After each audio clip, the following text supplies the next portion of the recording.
Welcome to There Is a Method to the Madness. My name is Rob Maxwell. I'm an exercise physiologist and personal trainer. I'm the owner of Maxwell's Fitness Programs, and I've been in business since 1994. The purpose of this podcast is to get to the bottom of what really works and why to simply disregard certain, and why we should simply disregard some of the things we hear. Before I get into today's topic, let me thank our sponsors, Jonathan and Lyn Gildon of the Gildon Group at Realty Pros. They currently have over 275-star reviews on Zillow, and they are consummate professionals and leaders in the community. They've also decided to once again be one of our sponsors for the MaxFit Games coming up in September 17th actually, and that's pretty darn awesome. All right, so today's topic is all about repetitions. Repetitions. How many times per day do I hear how many, over, and over? Now, we all like to have a little bit of a baseline of what we should be shooting for, and we all like to have a little goal to shoot for. Absolutely. But what we do have to be careful with is thinking that there's a magic rep number. All right. So for example, if you go and you follow anybody's workout advice online on social media or magazines or whatever, or books, they might say 3 sets of 10 or 4 sets of 8 or 2 sets of 15 or 1 set of 20, or they might give you a pyramid like 10 reps, 8 reps, 6 reps, 4 reps. All these things are fine, but they're supposed to be more or less taken as general rules of thumb. All right. I'm a much bigger advocate of rep ranges versus absolute rep number. And I think that's very important to understand. Now, one way I used to illustrate this when I used to teach sports medicine and teach trainers how to be trainers is I would get 2 different students to go get 10-pound dumbbells. So they each would have a pair of 10-pound dumbbells. And then I would tell them to go back to back to each other so they can't see what the other one is doing. And then I would make sure that they knew how to do the exercise, and often it would be dumbbell curls. And I would make sure that they both did them bilaterally, meaning they did them the same way. So they were both doing both dumbbells at the same time. And their assignment was to do 20 reps. And I would have another student time the 20 reps for each student.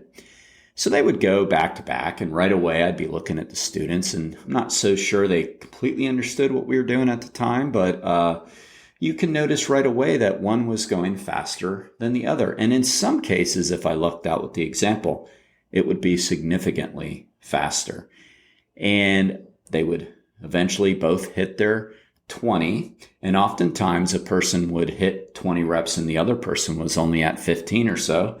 So that was a great illustration. And then that would mean it would be another 5 or 10 seconds before the other person finished.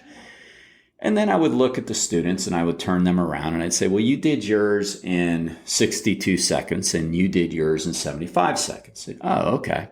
Is there anything wrong with that? No, not at all. So which one was better? I'd say, neither and both.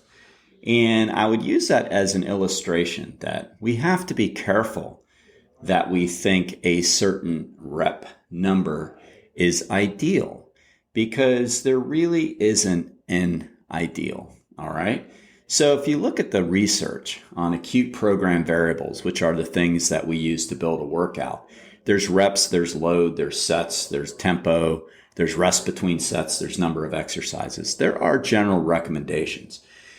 The National Strength and Conditioning Association does the most research on strength training. American College of Sports Medicine is catching up, and I actually think they do a great job, if not a better job of that, but they're a little bit more into everything else. So basically what they say on rep number is anything from 1 to 6 is for maximal strength, and from 6 to 12 is for hypertrophy, and from 12 to 15 is muscular endurance, and 15 to 25 is really pushing muscular endurance, and power is similar to strength where it's 5 to 10 but done faster. Okay, all those are, they're great. That's awesome.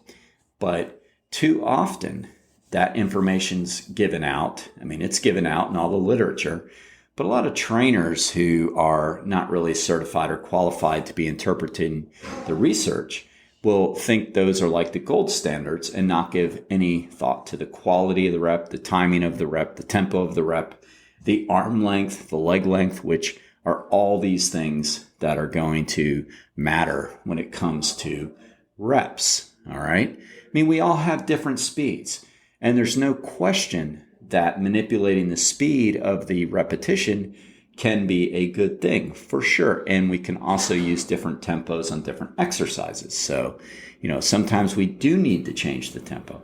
But the fact that we all have kind of our own natural tempo means that these reps are going to take longer for some and shorter for another. Some people might say, well, that doesn't change anything. But it does, because a very important piece to the puzzle is called time under tension, which means how long is that set lasting? The longer the set lasts, the more fatigue is going to be brought about. All right.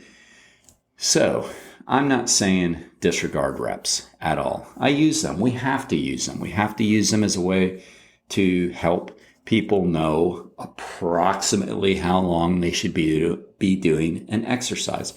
But what I want you to think more about, and what we use more, is what is called a range of repetitions. Because I hate to break it to you, even though the NSCA comes out with their whole 1 through 6 is ideal for maximal strength, and 15 to 20 is ideal for maximal endurance, there's not a huge difference between those two extremes, because there is such a thing as what's called the rep continuum. And what we've learned in exercise science is when it comes to the rep continuum, it's not a all or nothing type of thing. So in other words, if you do 3 reps to failure, it's not going to be all maximal strength and 0 endurance. And if you do 25 push-ups, it's not going to be all muscular endurance and 0 strength. It's a continuum. One is going to be greater than the other. So the closer you get to one, the more maximal strength is going to be there. The closer you get to maximal endurance of 25, the more absolute maximal endurance it is, but there is still some strength. So it is a continuum. It's not an all or nothing type of thing. So there's not a huge difference between 10 and 20. And oftentimes it can be manipulated by the speed at which you're doing it. You could slow down your 5 reps so freaking slow. And I've seen people do super slow protocols, it's called, where it actually takes them like 90 seconds to do 5 reps because they're doing each portion of the rep so slow. Not advising that by any means, but that just shows you how, does the rep number really matter as much? What we do is we figure out a person's natural tempo, and we either slow them down or speed them up a little bit based on what we think is what is more ideal for them. Once we know that, then we can come up with a good rep range for them. If somebody is really inherently slow and we can't speed them up that much because they just move all of the load very slow, we're not going to do 15 to 20 reps with them because it would take forever. And if we have somebody that we have a hard time slowing them down, and there's people like that, they just whip through the exercises and we're trying to slow them down, and despite our best efforts, they're still going a little too fast.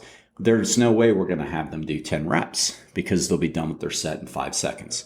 So it really comes down to the rep range. That's far more important. And what is tangible, measurable in this is the load. That's what's important. We know how much load they can safely and effectively lift for a certain number of repetitions within a range. That's what's important. Sometimes people will say, well, how many did I get last time? I said, well, did 13. Oh man, I only did 11 today. And it's like, okay, so did you count every repetition? Maybe you were going a little slower today, which made it harder. I mean, we never step in the same river twice. We have that famous Stoic saying up at the gym because it's absolutely true. I mean, you don't know the level of fatigue you were at going into that particular set. You don't know how much caffeine you maybe have had that time compared to the last time. A lot of variables, but what is consistent and objective is the load. And if somebody shows that they're able to master that load, which we can tell very easily, like if their rep range is 10 to 20, which I really love that rep range because many good things come out of it. And we noticed that for the last few workouts, they've used the same load in that rep range. And when we're watching their form, it looks pretty darn good. Then it's time to move up, right? So it really comes down to the range, right? The range is going to put you really where you need to be. So understanding what load you're using in that range.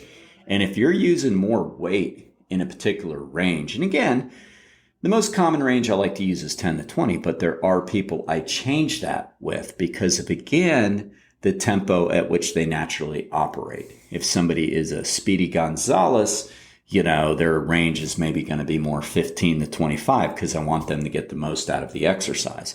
If they're just, slow as molasses for whatever reason, and there are people like that, so, you might want to go a little faster, due to the forced velocity curve, which means that the faster you move a load, the more you recruit your fast twitch muscle fibers, So try to speed them up, but they just don't get going that quick.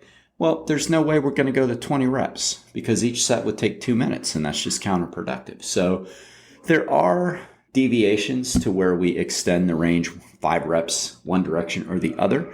But for the most part, I love 10 to 20. So start thinking about that. And yes, your goal should be to use more load within that range because then that means you're getting stronger. And then you're making your Uncle Milo very happy because Milo is the father of all overload. And we want to make Uncle Milo happy. Okay? So just remember that. Speaking of Uncle Milo, our sponsors, Jeff and Zach Hawk of Overhead Door Daytona Beach. Zach actually looks just like Milo. He's huge. And from what I understand, okay, this is an urban legend. He carries the garage doors on his shoulders to each place he goes to install a garage door. And as the garage doors gets bigger, Milo or Zach gets stronger.